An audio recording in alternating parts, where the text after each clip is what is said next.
If you were in with the right crowd, you were safe. If you weren't, well, you weren't. But then a guy named Cyrus the Great decided to change all that. After conquering Babylon, he did something completely revolutionary. He announced that all slaves were free to go. He also said people had the freedom to choose their religion, no matter what crowd they were a part of. They documented his words on a clay tablet known as the Cyrus Cylinder. And just like that, human rights were born. The idea spread quickly to Greece, to India, and eventually to Rome. They noticed that people naturally followed certain laws, even if they weren't told to.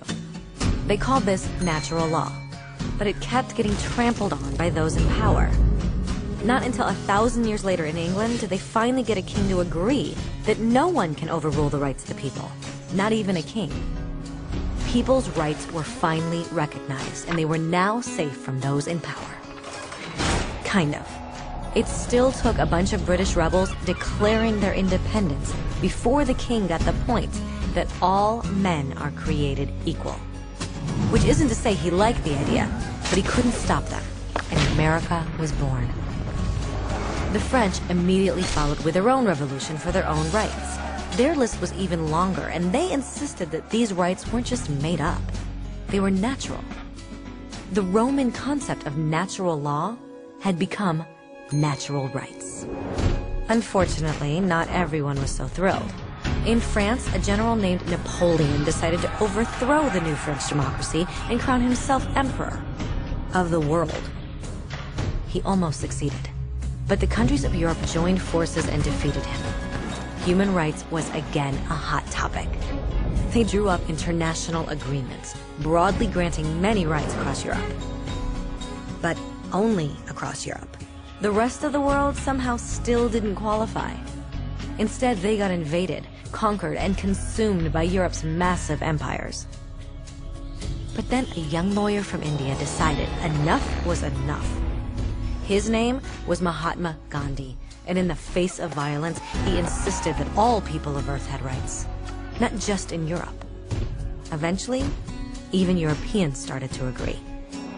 But it wasn't going to be that easy. 2 world wars erupted.